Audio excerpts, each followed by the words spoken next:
congratulations. Well, I don't know, congratulations, but it got something off my chest and I feel better.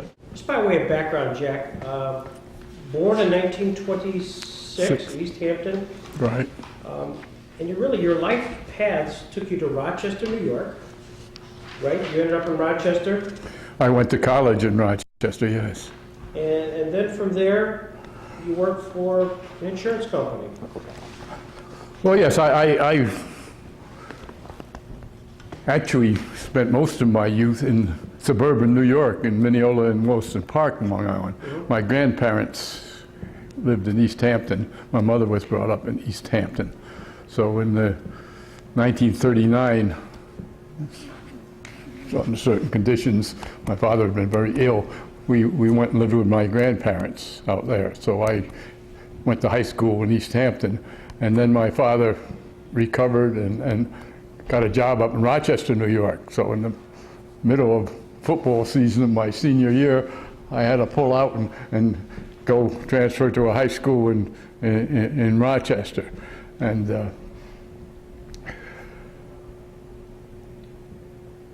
so I finished up high school at John Marshall, and with the war and other things, I had been planning to go to Colgate University. As a matter of fact, they had promised somewhat of a small scholarship for football to go there. My high school football coach was from Colgate, and my father had gone to Colgate.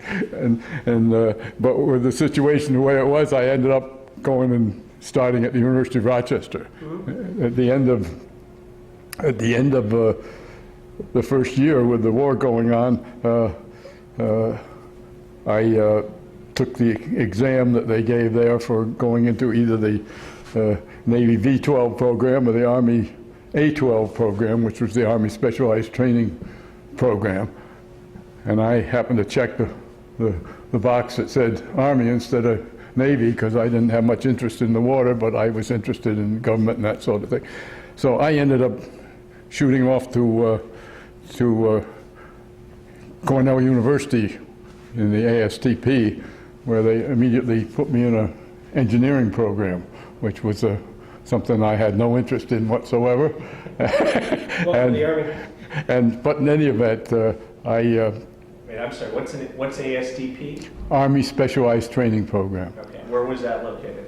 They were at colleges all over the. Stayed at Rochester, just in. No, I went to Cornell. Oh, at Cornell. Okay. Yeah, okay. So I applied to transfer to the Air Cadet program, and my transfer came through, and I went off to the Air Corps, and I spent the next 3 years in the Air Corps. The Army Specialized Training Program was abolished in early 1944. They needed bodies for the invasion of Europe, and all these college boys that they had there that they were keeping in reserve. Most of them ended up invading Europe. It was a sort of a dirty deal. But in any event, so when I got done with my period in the Air Corps in 1946, I came back, and I had applied to go to Yale. I had been admitted to go to Yale, but I stopped off in Rochester on the way back. I had managed to get myself discharged since I had control of the situation out in California, so I could collect travel pay all the way east. So I stopped off in Rochester, and my old fraternity brothers and whatnot said, "Oh, come on, everything's great here. Going to have a good football team this year again," and whatnot. And so they offered to make me the house manager. The fraternity house had just been turned over from the Navy that had it all during the war back to us, and I would be the house manager. So I re-enrolled at Rochester and went the next couple years to Rochester. Played football that first year back, but then later in that year I met my wife, who had been an Army nurse in Europe. What position did you play? I was a running guard, dumb guard that pulled out and led the back. Easy. We got some more of them here. Well, in any event, I met my wife, who had come to Rochester after the war. She'd been a nurse in Europe all through the campaign. till they met the Russians, and she'd come to Rochester for take advanced studies in nursing education, and we got married in 1947. How'd you end up with that now? Had no insurance. Well, I finished college in '48, and I applied to graduate schools. I really wanted to go to law school, but I was married and eager and anxious to do something. So I got interviewed by them, and they offered me a job and to send me to their school in Hartford. So I took it, thinking that may be a career. I'd done some work in the insurance business. My father had been in the insurance business, so I knew a little bit about it. So they sent me to Hartford, and I went to the school, and then they sent me to their office in Buffalo. So we spent a little over a year. My oldest daughter was born in Buffalo. I was telling Richard Griffin about first arriving there, and we were looking for an obstetrician, and so somebody referred us to Dr. Hiram Yellen, and it turned out he'd been a colonel, commanded a Army hospital in Europe. When he heard that Betty had been a nurse in an evacuation hospital through the battles of Europe, he just fell in love with her. I guess he loved all the nurses, but he was a little sawed-off, very nice guy with a very great reputation. He immediately put her to work called up his girlfriend over at the Children's Hospital, and she was working over there the next day, I think, and so our first child was born in there. And I traveled the territory from Buffalo, including Jamestown, and I recognized all these little towns when we came through them today. I had an agent in Mayville. I can't remember who it was. I can remember the one in Dunkirk. I know I had one in Eden. I had one in Fredonia. But my job was to travel the territory and call on these agents and help them with all their problems and encourage them to sell insurance. But I did that for a year, and through the winter, it was no fun. And besides, I wanted to go to law school, so they were having the first law school aptitude tests at that stage. So I took the law school aptitude test just for the hell of it, and did fairly well on it. And so I decided, well, I'll give it a shot. So I sent off applications to Yale and Harvard. My best friend, who had been the best man at our wedding in '47, had gone to Harvard. His father was a lawyer in Rochester. And so I thought I want to try that. But I also tried Yale because I'd heard good things about it. And I got a reply back from Yale, and they invited me down to be interviewed. And they were exceptionally nice. They offered me a scholarship and other financial help, and fixed us up with the best housing that you could possibly have in New Haven while going to law school. And so I took them up, and we went off to. Now, what years were that? That was 1949. That you went to law school? That I started law school. So first year of law school. About to be interrupted by Korea. I finished the first year, and I was working that summer with Professor Addison Miller, the contracts professor, who was writing a book entitled Contract and Context. And I was working with him on that book, and eating lunch with Ralph Brown and Vern Countryman and a few other those guys that were still around during the summer. And John Frank, was he there at the time? he was there, but he wasn't working there during the summer. No, I knew John Frank. I took an equity course from him. But in any event, we went into Korea started, and the first order for calling up reservists called up a railway operating battalion, an active railway operating reserve battalion, sponsored by the New Haven Railroad, and they had a couple vacancies in the table of organization, one for an administrative officer and one for something or other. And I was included to be the administrative officer, and a young fellow from the architecture school was included for the other job, which I can't remember what it was, but I can remember how shook up he was. So I screamed, I'm in law school. As a matter of fact, we had a couple of guys in law school that were West Point graduates who were majors, and after the war they were sending them to various, they didn't call them up. But here I was, a lousy first lieutenant, and I got called up, and I said, no, this isn't fair. I put in 3 years. They said, well, you're lucky. You're getting in early. It didn't do me any good, so off I went to the transportation center, and fortunately, the executive officer of this outfit was a very active reservist and an active politician. He knew everybody there, and within a couple of days after we got to Fort Eustis, he had told them we got a Yale Law School guy in our ranks. So I ended up being assigned as the assistant defense counsel on a general court martial. You're lucky they didn't shoot you. So I ended up starting off with doing that, and after I had unusual results for an Army court-martial, with a general court-martial, having gotten this captain off from these charges of having engaged in improper activity over at the naval base at Norfolk. They decided they transfer me out of the railway battalion and make me a trial judge advocate, be the prosecutor.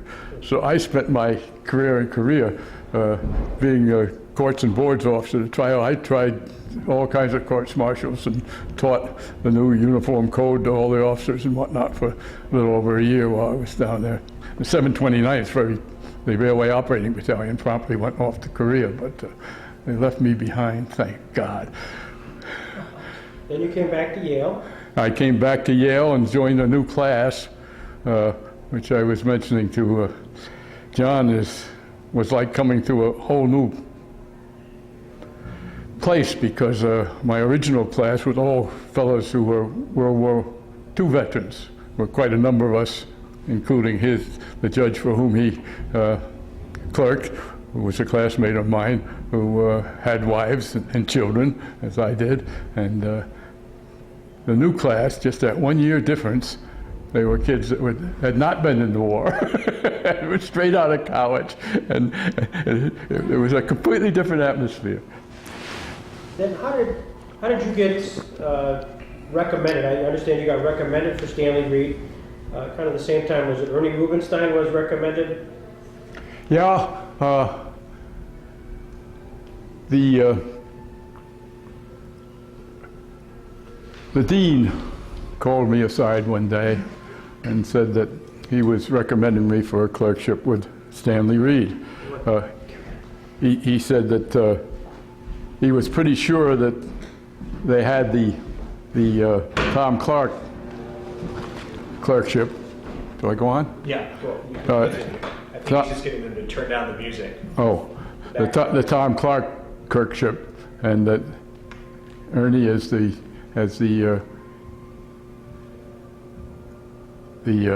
editor-in-chief of the Law Review was going to. Neither of you had clerked for another judge first. No, no. I hadn't either. Yeah. No. You couldn't do that today, but I mean, right. Well, Those days. so he said thought we had a shot at that, and so he was going to recommend me, and I had done reasonably well in the 2 years I've been back, including working for that period for Ralph Brown, who had a nice foundation grant to write a book on loyalty and security programs. And so I worked for him that one summer between the second and third year, and then during the year or two, and together we wrote. He let me co-author a number of articles on the loyalty and security things that were put. Did the justice interview you? The justice had interviewed me, and it was a quick interview. He never said a thing about the school segregation cases during that period. It was in, I think it was February or it might have been over the Christmas vacation of 53 that we had the quick interview, and he wrote me a letter and told me I was to have the job, and then I guess I went down there and had a quick talk with him, and he told me he wanted me to be the senior clerk, he said, so I'd have to come first, and would come as soon as I could. And so I said I'd come as soon as I got done with the bar exam. And so I did.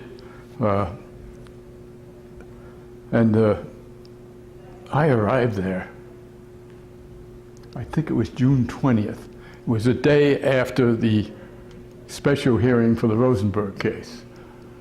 You recall that that happened at the end of the 52 term, and it was very acrimonious, I guess. And he was very anxious to get the heck out of there, because he every year went off to Durham, to Duke University, where he got his annual physical, and he was engaged in a rice diet program at Duke. He'd had some high blood pressure problems, and he'd been fairly porky when he was Solicitor General, when he had that famous episode when he fainted in front of the Supreme Court. And so he was on his good behavior. During the year I was there, most times for lunch, he ate a dish of boiled rice and a piece of fruit, usually a pear. Ross, his messenger, would prepare that for him when he didn't go to the justice's dining room. So I saw. By the way, what did you know about Stanley Reed before you went down to meet Stanley Reed?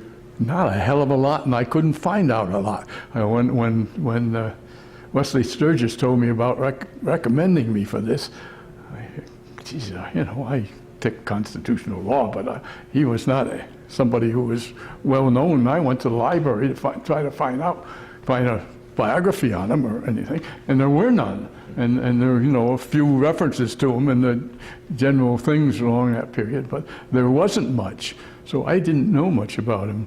I also didn't know much about the civil rights litigation other than the loyalty and security, which I'd become a great expert on.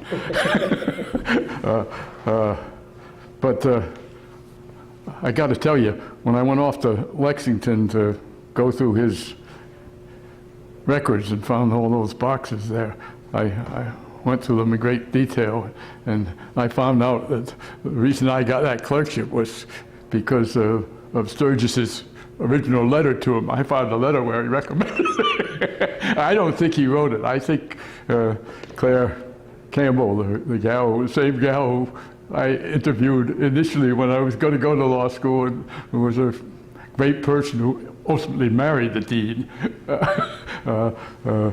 probably wrote it for him, but that's probably not fair. But it was very effusive, and I think it did the job. Did you recognize what was said in the letter? Oh, yes.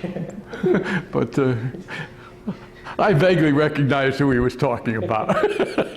But he said nice things both about me and about my wife. And I think maybe the fact that I was a veteran and had a veteran wife didn't hurt. But I got along very well with Stanley Reed. And you tried those cases too. That probably impressed him.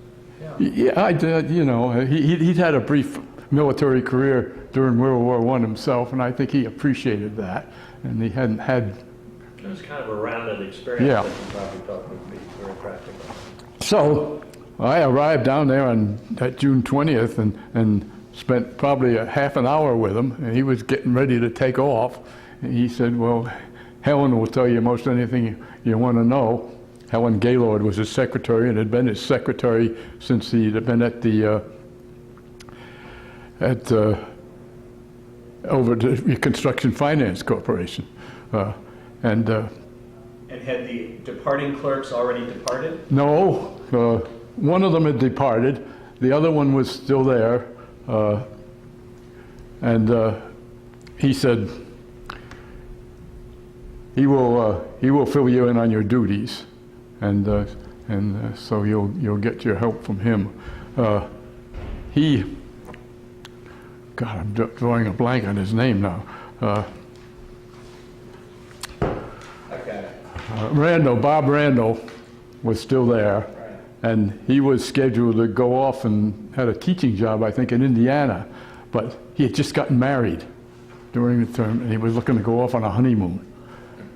And boy, did he want to get away from there. He had all he wanted, but he had this one project that Reed had given him to do. Bill Rogers, who was the other clerk that prior term, had gone, and Bill Rogers apparently knew nothing about Reed's thoughts on the school segregation cases. Bill Rogers showed up for that Yale forum they had of law clerks, and like everybody else there, they had, I guess five clerks. Unlike Barrett and myself and Earl, I don't know about Frank, but the three of us were deeply involved. There wasn't one of those five that knew a damn thing that was going on. And they admitted as much in that forum. I brought it in case you haven't seen that, the tape of that forum. They had asked me to go for it, but my wife wasn't up to the trip at the time, so I passed on it. But Ernie had contacted me and asked me to email at least some brief comments so that he could say something about somebody who knew something. So I did, and he read my email. Well, they were all just telling anecdotes, Ray Trobe was clerk for Burton, and he didn't know what was going on, and Ernie didn't. Tom Clark didn't let his clerks involved on any of it. They were out of the loop. They were out of the loop entirely, and Charles Reich had a couple of stories about Black. About Black at home. At home, yeah, but not about the internal workings at the court. That's right. Yeah. So in any event, the one thing that Reed said to me on that visit was, he said, "Are you up to date on the school segregation cases?" I said, "No, I'm not up to date." He said, "Well," he says, "when you get some spare time, see that bookcase over there? That's got all the records in it. When you get some spare time, it'd be a good idea to get up to date." I hadn't even realized at that stage that they'd entered that order of June 8th with the questions. I learned that very promptly. So I was there, went to work doing certs, which were coming in rapidly, and Bob Randall was there doing this one project. He'd apparently had some work for Reed on the school segregation.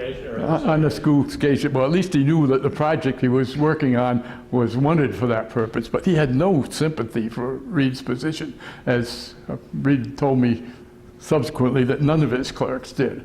Now, what was his position at that particular moment? Well, at that particular moment, he was planning to dissent. He got firmly convinced that he was going to dissent, I'm sure. I mean, he didn't say it to me then, but I mean, I learned that later in the summer. But at that point, was he expecting to be on the losing side, or not until? I don't know. He didn't tell me. Okay. And I say that's the only conversation. He said, "Use your spare time," which I found out there wasn't any. But in any event, Bob Randall was working on this project, which was analyzing all of the state due process cases in the book, everything from when the 14th Amendment went into effect up to the present, and tell what the claim of denial of due process was, and how it was analyzed, and what was the result. He was not very interested in doing that project, and it wasn't very clear what. Was this for the bowling case, or?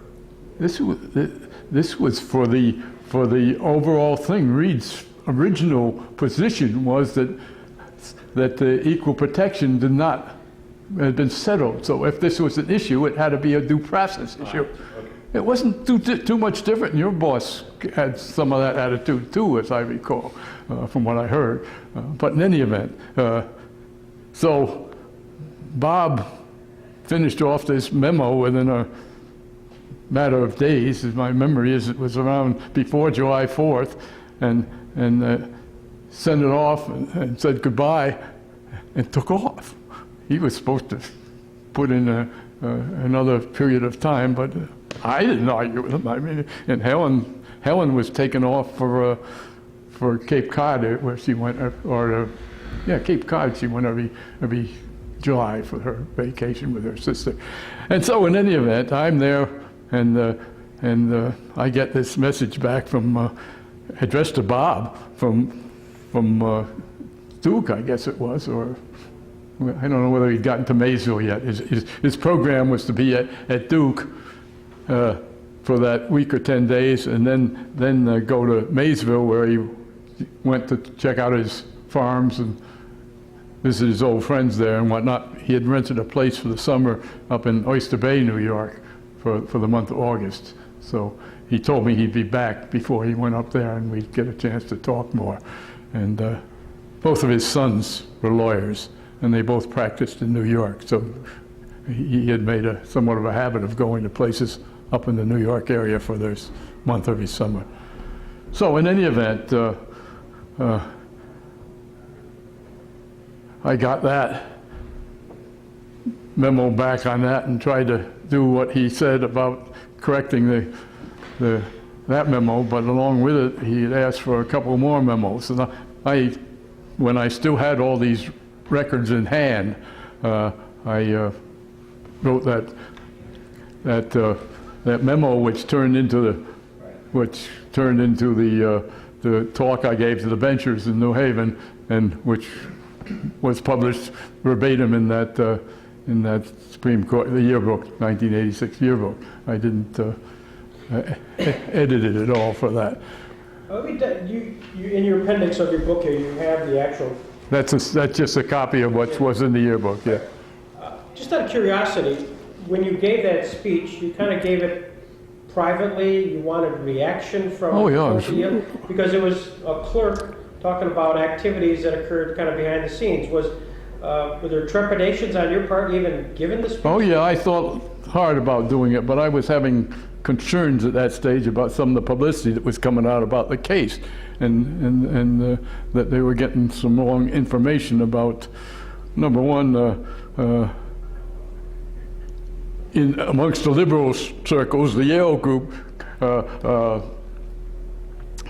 Warren was getting all the credit for having turned everybody around on the thing, and the story still was that Reed had been a very reluctant convert and whatnot, and that bothered me. But I had all these papers.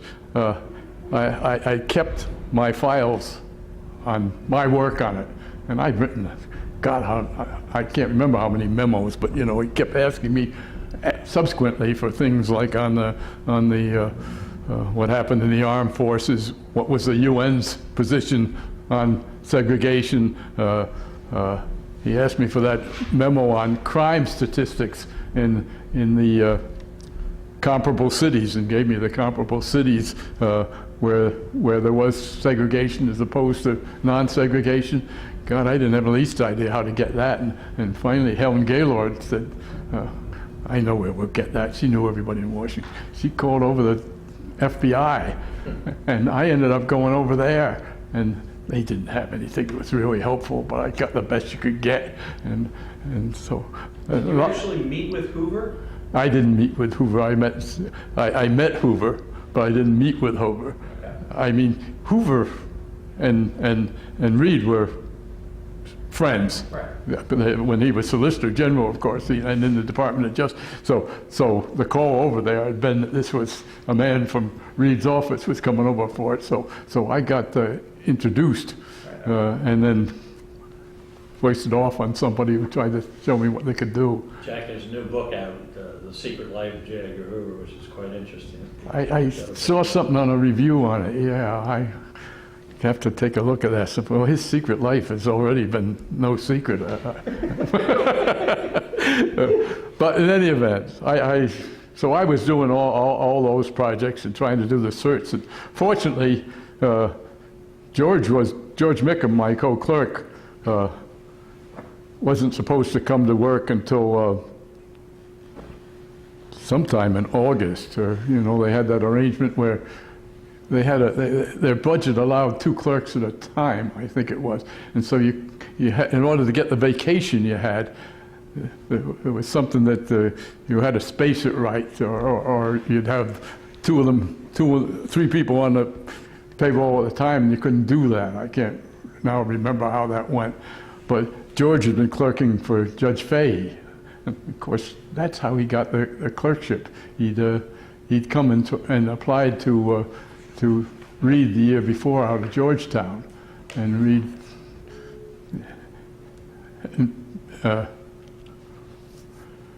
It said, no, you're not ready for coming here yet, but if you get a clerkship on the Court of Appeals, I'll consider you next year. And of course, he did get the clerkship. So, and Judge Fahey put in a word for him, and so that's how he came to be there. But I was very happy to have him arrive, and we got along swell that year. But he had quite different ideas about the Negro problem than I did, What was your ideas? I was probably one of the most conservative people at Yale Law School. I worked for such people as J.W. Moore and Ralph Brown and Addison Miller, who were probably the only Republicans on the faculty. But I was just inherently conservative, but on things like civil rights, I was very strong in protecting people and in fairness. So there was never any doubt in my mind what the right decision should be. But I tried to approach it as a lawyer, and so I guess Reed sensed that right off the bat, and I think he probably sensed it when he hired me and knew what I'd written. I found out. I'm probably rambling on too much. I found out right after I went to work there that on his desk was a copy of one of the law journals. I forget which one was.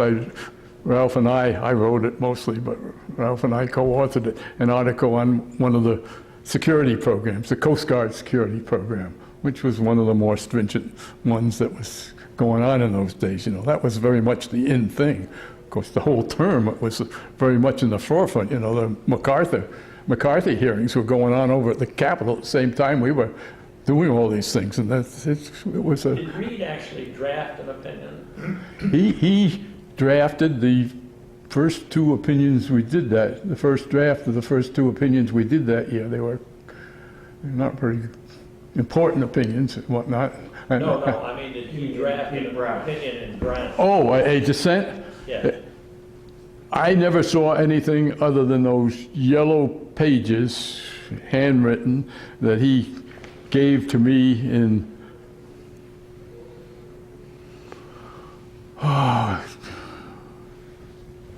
after I'm convinced he'd already capitulated, if that's what it is, to agreed to join the unanimous opinion, or after that it was unanimous all except for your boss. That's the only thing I saw that amounted to a draft of an opinion, and I'm convinced that the reason he gave it to me was to tease me. I mean, he was pulling my leg a little bit. What was the purport of the yellow pages? Well, it's quoted in detail in there, and in fact, what he did is he said to me, "What do you think of this?" And I think it's something he'd written the prior summer, and it starts off with words to the effect, if equal protection meant that everybody got equal schools and equal housing and equal electricity, then we'd have made all our goals, sort of thing. And it went on, and it really was aimed at showing that equal protection was not the guiding light, but he goes on to the due process aspects of it, and then he sort of rambles on. And he gave me this thing, and I went to my typewriter, as we did in those days, typed it up, because it was his handwriting on yellow pages, and typed the thing up. And then I triple spaced, and then I made annotations and went back. That's during the summer. he sends you that from Oyster Bay in No, August? no. He sent that to me. He didn't give that to me until I think it was 1st of February or around about that. About the same time we. Oh, I'm sorry, okay. Yeah. No. February of 54. Yeah. So he was still dissenting. I don't think he was. As I say, I think he was giving me the needle at that stage. The last time I wrote a proposed footnote for him,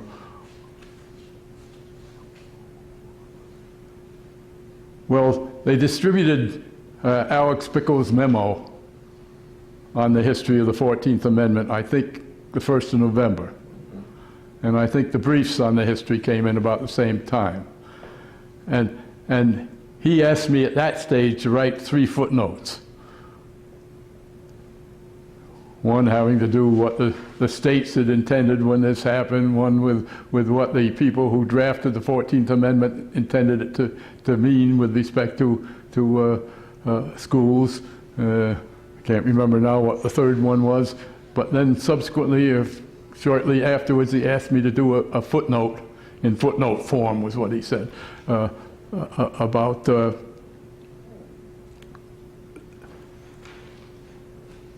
the fact that in the armed services, which was a branch subject to the executive department, there was not a end of segregation until it was done by executive order at such and such a date. But those were the last times he asked me to do anything that indicated still seriously considering. And so if he was writing if he had a dissent that he was writing, other than those yellow pages, nobody on earth ever saw it, because he gave me that.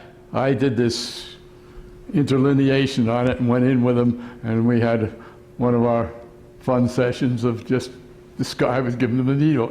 He always used to call me the professor. He used to give me hell because I'd correct his English. I was just naive, you know, on some of these drafts. If I understand your article, Jack, you believe that by early March he was turned around and it was at that point that it was essentially 9-0. I think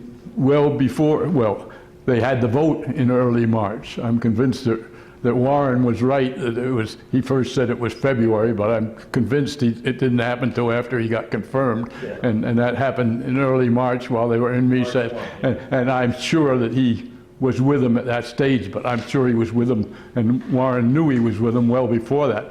I think he was with him, and Warren knew it on January 16th when they had that conference relating to the remedy.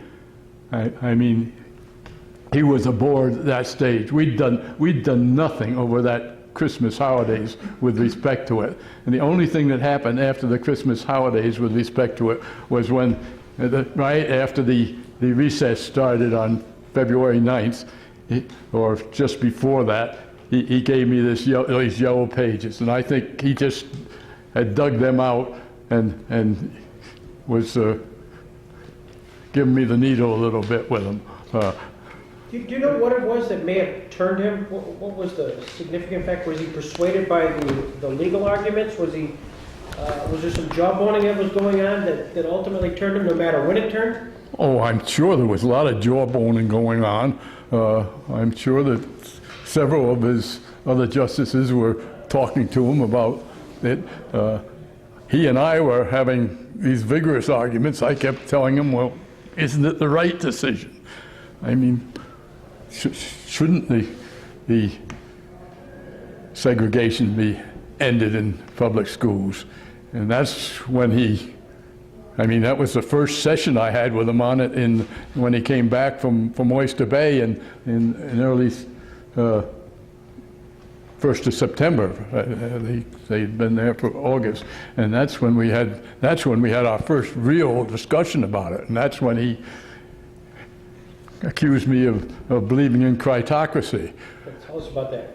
Well, we were having this discussion, and I asked him, are they really going to overrule Plessy? He said they've got the votes and they're going to do it. And I said, well, isn't that good? That's the right decision. And he says, I take it you believe in critocracy. I said, what? I didn't say what the hell. What is critocracy? I never heard of the word. And so he directed me to some volume on his portable bookcase that he had right next to his desk. He said, go look in that book. I don't know what I looked at, but in any event, I found out what it was. He got a big kick out of that, you know. For the tape, explain what it was. Well, it's law by the government by the judges, as opposed to democracy by the people or what have you. Just on this timing question, I understand what you're saying about February and he's needling you with the yellow pages. In January, though, you're talking to him about solo dissents. Yeah, we had a little case that he was dissenting in that involved interpreting of a federal statute, and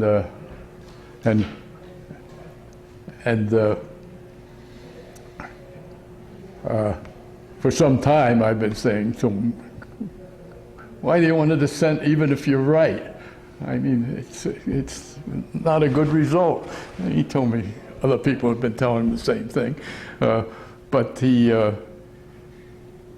then produced in this Lindsay case a very short dissent in which he said he proceeded to explain why a dissent would be appropriate in that case, and I can't remember what our conversation was. I accused him of trying to answer my arguments there with a dissent in that case. We were working throughout that holiday season. He got assigned to write the opinions in a group of NLRB cases. They too had been argued the prior term and they couldn't decide them, so they set him down for re-argument. And they were re-argued, I think maybe the week before. I'm not sure whether it's the week before the Brown arguments, but in any event, he was assigned the opinion on all three of them in the conference, and he came back and told me that it had happened. He said, I want you to take a shot at drafting that opinion. I labored hard and long all during the holiday season, producing a long draft with lots of footnotes,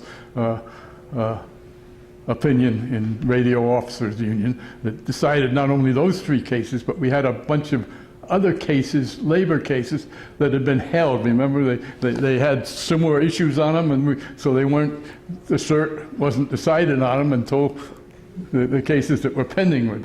And we even decided a couple of them, although he didn't know it until he saw the footnotes. I decided a couple of them in the footnotes.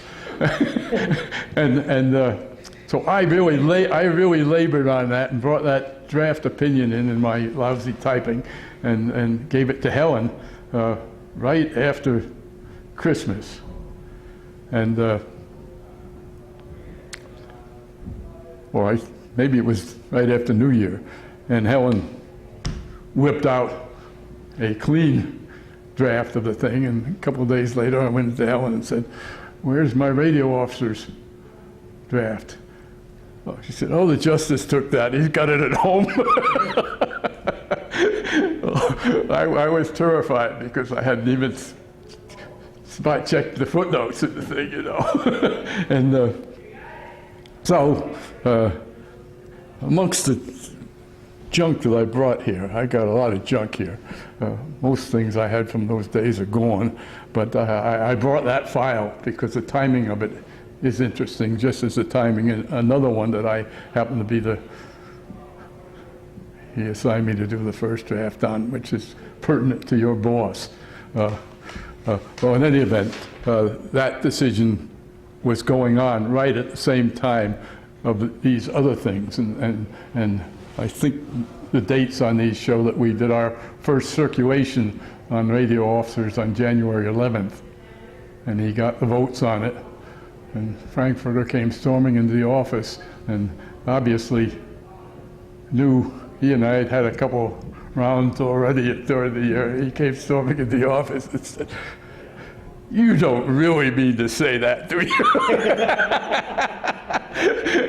And I started to think about it, and I was a little concerned, so I went and see so reasons that maybe I was a little too strong. I had said this section of the labor law, which had resulted in conflicting decisions in several circuits, and it was a provision that had been interpreted in various ways. I started off this one section of the opinion by saying Section 8B is not ambiguous. So Frankfurter wrote a concurrence and said, I don't have a copy of it, but my recollection, it starts off by saying, if there's one thing that Section 8B5 is, it's ambiguous. But I told the justice, I said, Justice Frankfurter objects to that, and I think he's probably right. And he said to me, I got the votes, we're not changing it. Things were a little tense between them at that stage. But they had their ups and downs. That was one of the yeah. Well, let's talk about a little bit about the personalities here on the court that you observed. I mean, let's talk about Jackson. What was your impression of Jackson? I know you, in your book, you have a couple of anecdotes where you talk about Jackson and the fact that there was a relationship because you at least spent once winter here in Jamestown. Well, I visited Jamestown, and the first time I was introduced to him, I mentioned that, and he was very interested, and being a New Yorker too, you know, and he was just a charming man, you know. He was, and I admired his writing. I'd read more of his stuff than I had of Reed's before I went to the court, and so I didn't have a lot of occasions to talk to him. He didn't come wandering down the hall to Reed's offices the way Frankfurter often did, and to needle me or whatever Frankfurter's particular project that day was, but he did once in a while, and he always said hello, and I was very surprised. He had a cocktail party in his office. I can't remember the date of it. I don't remember that. Don't you? But he invited me, and I was the only other law clerk there. And he had some other people there. And the thing that impressed me so much, you've got to confirm this for me, is I was offered a drink. I said I'd have a bourbon and water, and he had bourbon, and it had a label, Robert Jackson's private brand. I think that's probably true. I was impressed. But I'd only then started becoming an aficionado for, not that I drank much, a bourbon, but Reed from Kentucky served bourbon when we went to his place, but it was cheap bourbon, it wasn't private brand. Mrs. Reed bought it. And you also referenced the Braniff Air case? Yeah, well, I brought that file with me, along with a few others. Probably crazy to, I don't have too much of this stuff left, but I've got some of it. Unfortunately, I threw most of it away. Now there's radio officers, which came down on February 1st, and here are all the circulating drafts of that, including Helen's copy, first thing,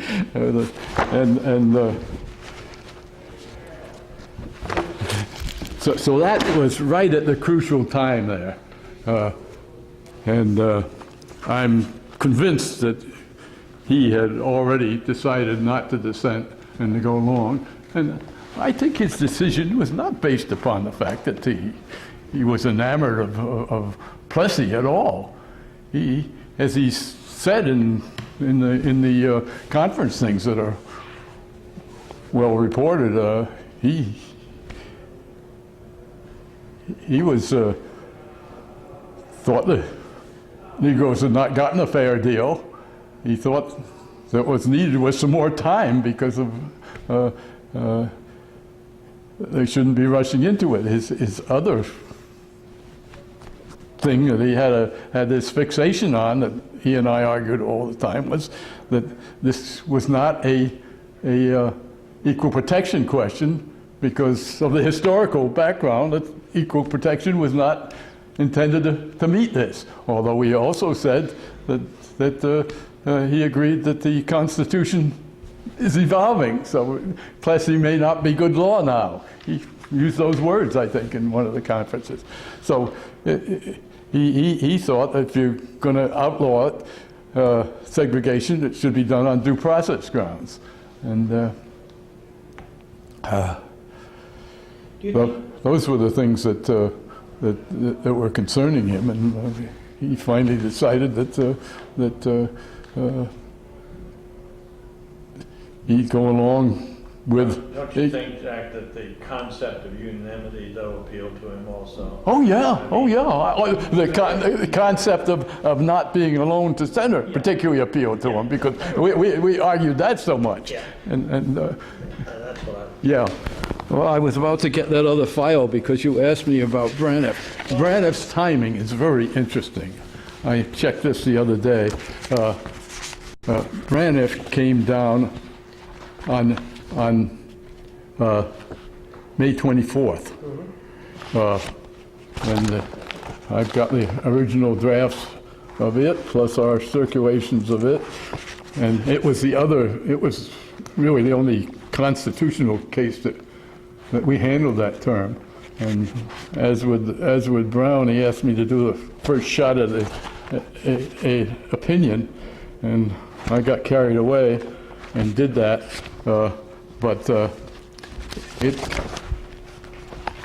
I guess we had a couple of circulations on it, but got a majority very quickly.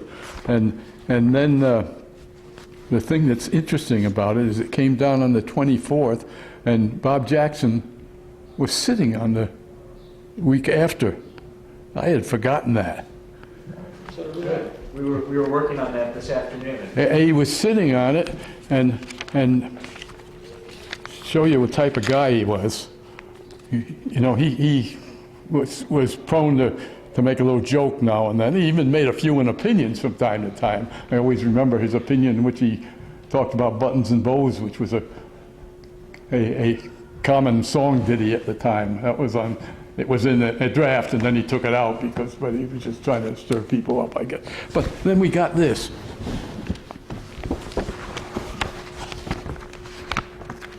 This was a case that he was sitting on after Brown came down. Yeah, the next Monday. Yeah, the next Monday it came down. We were working on it at the same time as Brown. Isn't that something? Isn't that something? The decision comes down, Paul Braniff dies, and this is the note. And Jackson snipped the note and then sends a little thing over. I think he blackened the edges of the thing and sent it over to Needle. I mean, he's still got a sense of humor, having had a heart attack and being in the middle of all this. Isn't that wonderful? It's great case, you know. It had to do with the taxation of an air carrier under its constitutionality, under the Commerce Clause or the Due Process Clause and whatnot. Isn't that a hoot? That's great. It doesn't quite. That's typical of Jackson.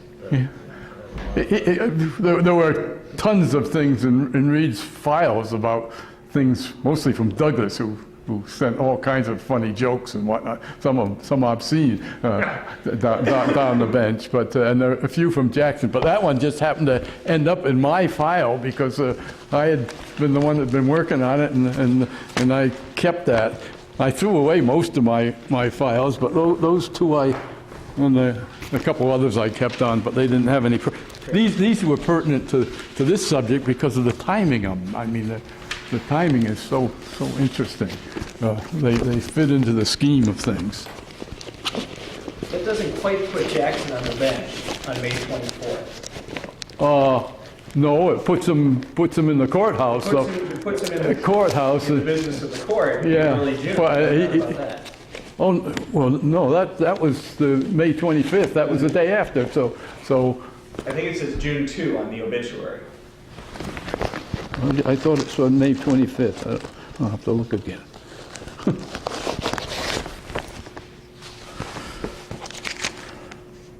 See what you did yesterday. Yeah, it does. Okay. So my date is off by a week. He may have been there on May 24th. Yeah, so this came down on I was trying to remember. on June 1st then. So this, see, because see what you did yesterday. Oh, right, So it's okay. June 1st he was there. And that makes Okay. sense because Okay, the 31st would have been Memorial Day. yeah. So June 1st, the Tuesday, would have been the opinion day, I guess? Uh, Does that make sense? June 1st would have been the opinion day, Right. which was, or the opinion day, and this came June 2nd, and so Did the he, record show who actually is sitting? The journal does. The journal does. so he was there on the Right. 1st and 2nd, apparently. Right. Okay. Okay, so this, see, I didn't have the slip opinion on this. I kept everything else, but I didn't keep the final. I wish I had. I should have gone back and looked it up because I think Frankfurt. Come down? Well, it must have come down the 1st of June. Or just Braniff died on June 1st. Yeah, but what you did yesterday has to be the fact that the opinion was issued, and No, that's my recollection. No, I think he means you killed him yesterday. You killed him yesterday. Oh, well, I guess the answer is we got to find out what day Braniff came down. Let me just see this first. No, this. See, that's I don't have the slip opinion. That's these. Yeah, that's. Yeah, this would have come down in May. It says May 12th. Yeah, but it's not the last one. The final ones would have been had the date there and would have been the slip opinion. June 1. Right. And Jackson accuses Reed of having bumped him off yesterday. Yeah. I think that's my interpretation of it. I undoubtedly had a copy of that once. I don't know what I did with it. Do you have a memory of the Jackson heart attack, hospitalization, absence period? Well, everybody knew what happened, and we're all upset about it in a sense. But no, I don't have it, other than having heard that he was in the hospital and There's a note from Reed to Jackson, a very routine chambers to chambers note, a day or two after the heart attack, indicating that Reed didn't know immediately. Oh, was that right? He's writing as if Jackson's still just down the hall. Uh-huh. So I don't have recollection of that. But we knew he was gone. I don't know at which stage we learned it and what. what about the return to be on the bench on May 17th? Was that a surprise to see Jackson back? Well, we were all anticipating that something was going to happen pretty soon because the term was coming to an end. But not specifically, and there had been no real leak amongst anybody until one of Clark's law clerks, Ellis McKay, went downstairs to the printer office that morning, and Clark's office was right next to Reed's. And of course, Ernie Rubenstein was in there, and Ellis and I had become somewhat friendly. Went down to get some opinion that Clark was interested, and he found all these packages of opinions in large quantities down there with no identification on them, and put 2 and 2 together, and came back up and told Ernie, and Ernie told me. Ernie not only told me, but I probably shouldn't tell this story. One of our classmates from Yale was counsel for the Army and was engaged in the hearings over on the Hill. John Simon, who was still on the faculty at Yale Law School, and Ernie called John, who was a very good friend of his, and said, "John, this would be a good day to come over and the court. I think he'd done that even before Tom Clark, on going out to the bench, said to Ellis and Ernie, you guys better come out to the opinion session today. Reed did the same thing with me, but George, my co-clerk, had gone up to the Court of Appeals that day to meet with some of his old friends up there. I think there's one of them up front in this new book. I wasn't paying much attention to the audience. There were a lot of people there. For example, the Chief Justice's wife and daughter were there. But they say they weren't forewarned, and I believe them. Right. Do you know if Mrs. Jackson was there? Mrs. Jackson, I do not think was there. Okay. Certainly Mrs. Reed wasn't there.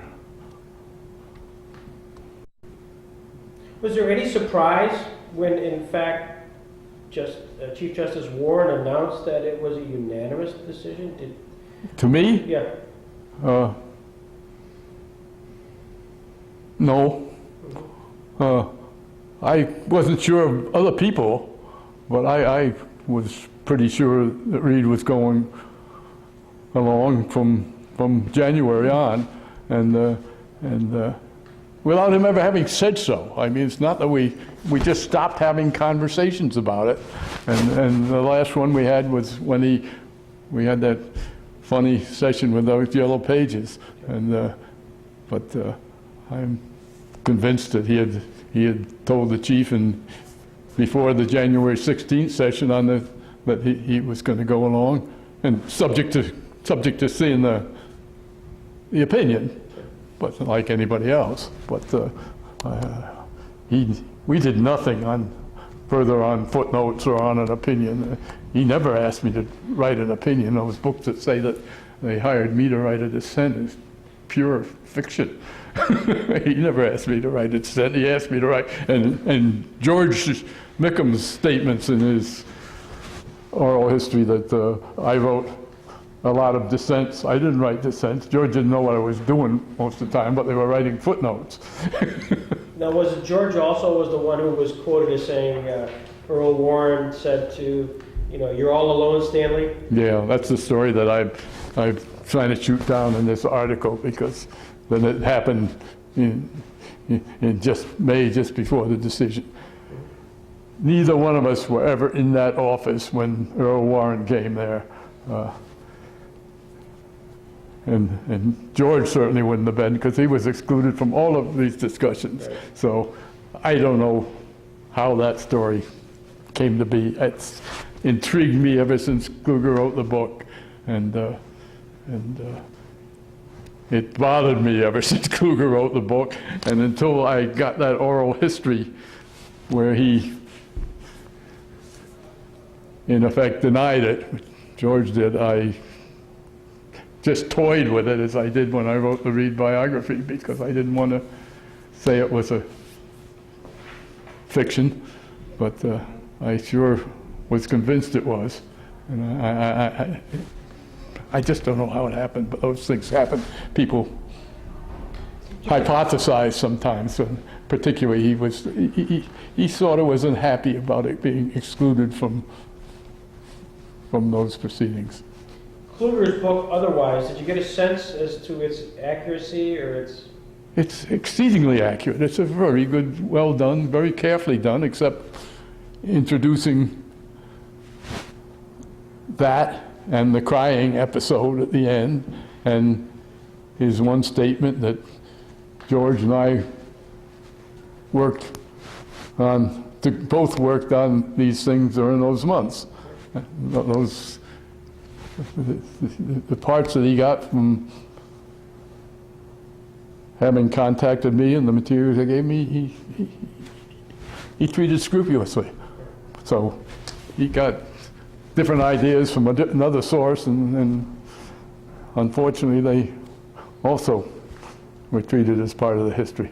I just ask one question. Going back a little bit, assuming they took the vote in when Vincent was still a Chief Justice, and this would have been, let's say, December 15th. They didn't take a vote. No, they did, but assuming, for the sake of argument, assuming they took a vote, was there any sense as to where everybody kind of lined up during that early time period?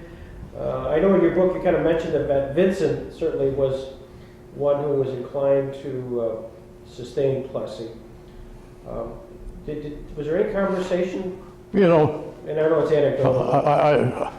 Reed never told me who would be with him in a dissent, if they were a dissent that we talked about during our first meetings in August or 1st September of 53.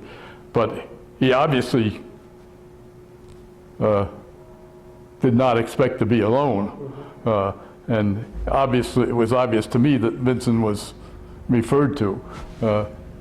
Then when Frankfurter wrote that letter, 2 days after the decisions came down, and in that letter said that if it had been decided prior year, he was sure the vote would have been 5-4 with many opinions for the majority, and congratulated Reed and thanked him for his service.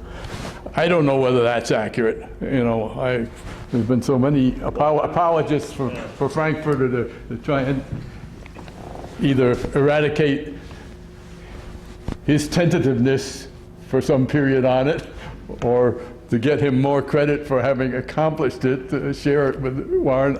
I have no knowledge on those things, and so Barrett, what's your view of that letter? Is it to be taken literally? I think that both Douglas's recollection and Frankfurter's letter reflect some confusion about that conference, because it wasn't that long thereafter that Jackson, for example, was starting his concurring opinion with the majority. So it doesn't make any sense that he would have switched that quickly. So, I mean, I can't account for it. It must have been one hell of a conference, because I think, for example, on Jackson, my guess is that he was expressing the kind of concerns that went into the concurring opinion. That he thought they were going to have trouble finding a legal basis, and that he thought that it's all going to be dumped on the district court judges and all the rest of it. He was probably expressing that at that conference, and some people took that to mean that he was dissenting, you know, which is not the case. But Frankfurter's letter also assumes Tom Clark was going to, and I don't know what his basis for that is. Really any sign. I think he was playing his cards close to the vest, but never gave any. So I just don't know. But I think there's a certain revisionist history in some after the fact analysis in some of these things. But there's no question in my mind that if it had been decided that 52 term that Reed intended to dissent. I don't know what would have happened when the chips were down. You never quite know. Minds change, you know. But there's also no question in my mind that by January of 54, he had decided, for various reasons, and most of them I consider good reasons, to abandon the idea and to join an opinion outlawing segregation, assuming the opinion was one that didn't shock him. And he was willing to give up on the fact that it ought to be due process rather than equal protection. And he was willing to get rid of all those footnotes on all those subjects that had been prepared. Jack? I wanted to ask about the 1957 episode with the Rutgers Press. Yeah. It's an indirect communication from Stanley Reed through the editor to you. Yeah, with a formal letter from the editor to me, and I told him I wouldn't do it until I had confirmation, and so he... But your confirmation or your follow-up with Reed is not a sort of full rehashing of Brown? No, not at all, no.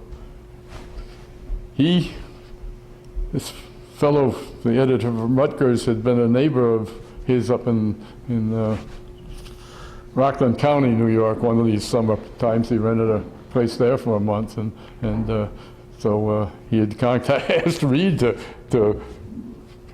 review this draft of this Blaustein book. And So when you contacted Reed, it was just, okay. is it okay if I look at this manuscript? Yeah. So I took it away with me for my summer vacation and went over to the Miami Law School and checked a few things there, which I wanted to check, and I reviewed it, but I didn't add anything to it at all. I just told him a few things where I thought they had factual errors. Interestingly enough, Wesley Sturgis, the dean from Yale, was teaching at Miami Law School that summer, and I knew it, and so we were vacationing at Miami Beach with my kids, and so I went over and visited them. Hey, would you more, Jeff? Yeah, no, I'm done. Just thank you. This has been terrific. Just two quick ones.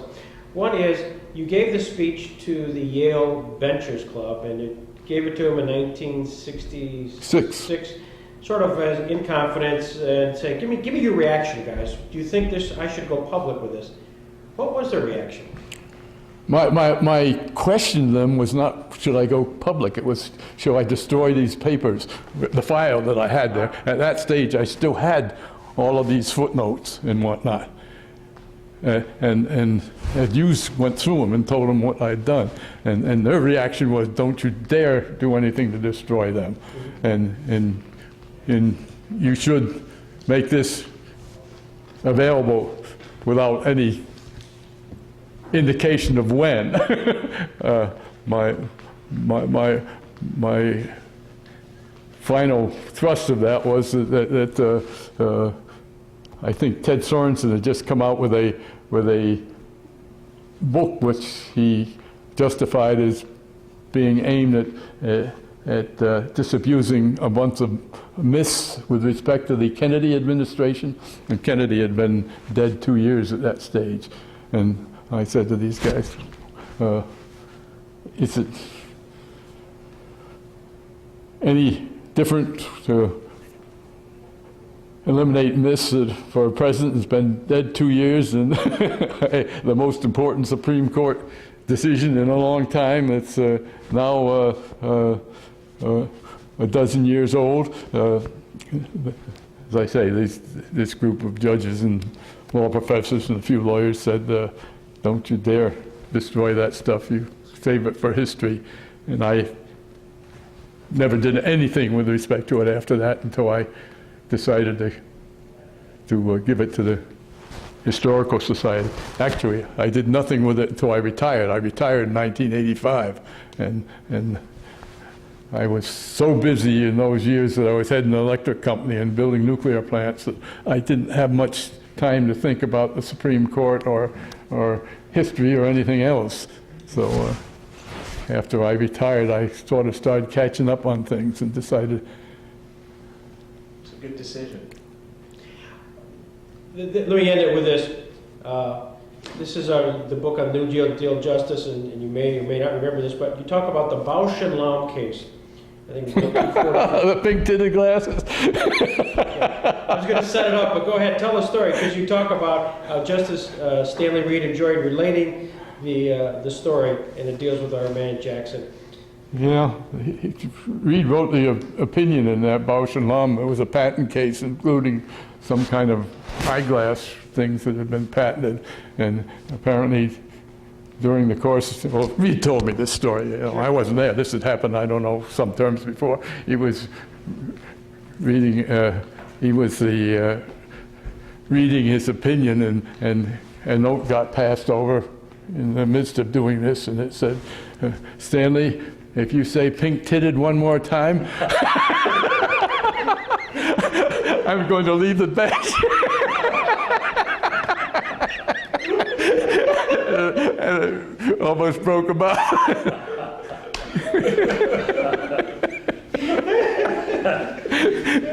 It's terrific. Well, thank you, Jack. This has been terrific. You got to get your wife some food. Oh yeah, we better.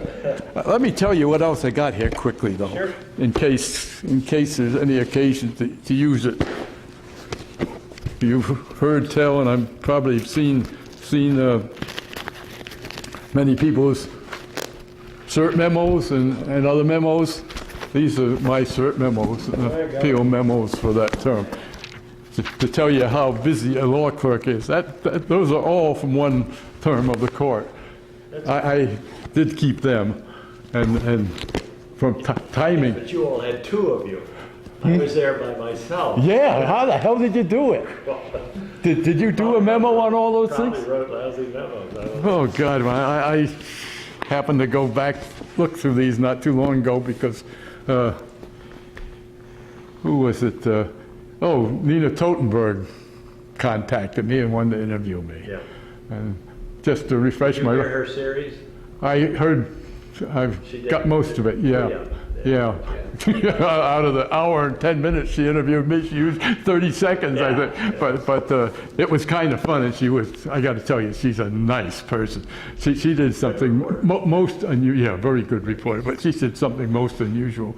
I mentioned during the course of the interview that I had a daughter that also went to college in the Boston area, and was the reason I'm in the retirement home in Durham.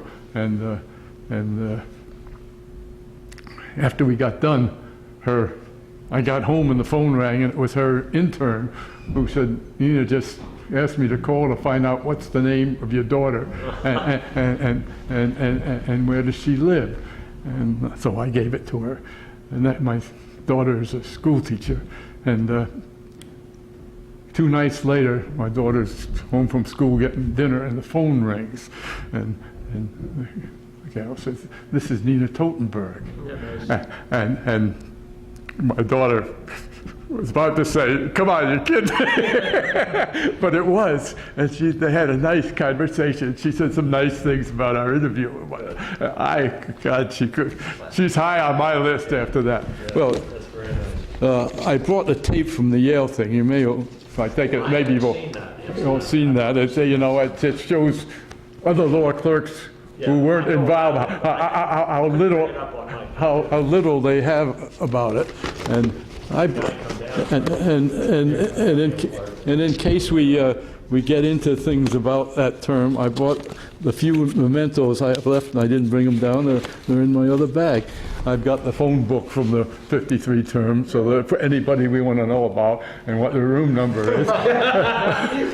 And the invitation, the engraved invitation to the White House, and the program from the Vincent funeral, which was one of the really big things early on. You see, Vincent died in Washington or Kentucky? Washington, in the National Cathedral. But we went to the National Cathedral. They had it all lined up how we do it. We each sat behind our justice. Senior one behind his justice, and the other one behind that. And the justices were in the front row on the left. The front row on the other side were Ike and Mamie, Dick Nixon and Pat, and Harry Truman.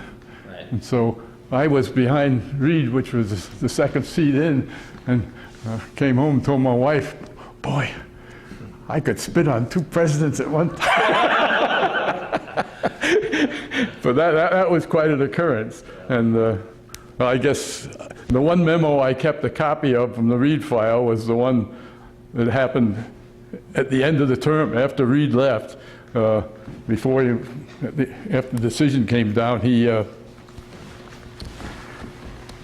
asked me to make arrangements to get copies of newspapers and any books or anything that coming out about the decision immediately. We got a library, a huge collection of stuff there. He said, "I've told the Chief Justice about this, and he may want to borrow them. And besides, he says he wants to talk to you." So Reed had gone, and Chief Justice came down the hall one day and came in the office. He hadn't done that very much. He was very reticent early in the term, was my impression. But he knew my name the second time he saw me. So he came in and we chatted for 15, 20 minutes about what, I don't remember. But then a day or 2 later, I still was around there breaking in my successor, who was Gordon Davidson from Kentucky. And the Chief Justice's secretary called and said he'd like to see me, so I went down to his office. I had to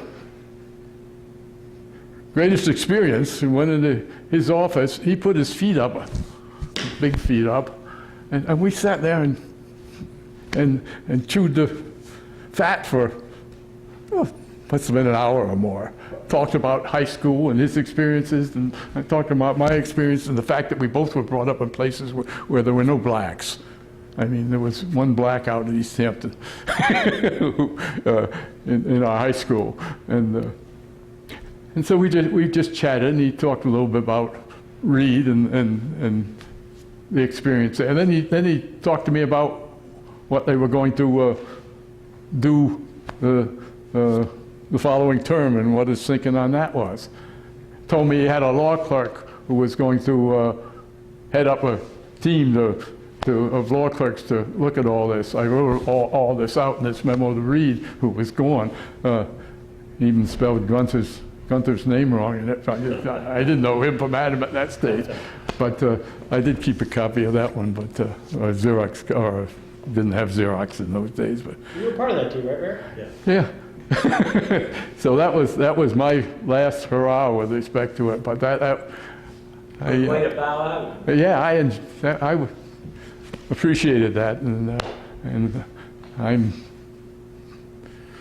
sure his statement on what happened is accurate, though not detailed. Chief Justice's in his memoirs, and that's why these other stories irk me. And even Douglas's memoirs have it right on that part of it, except he says he has Jackson holding out to the end.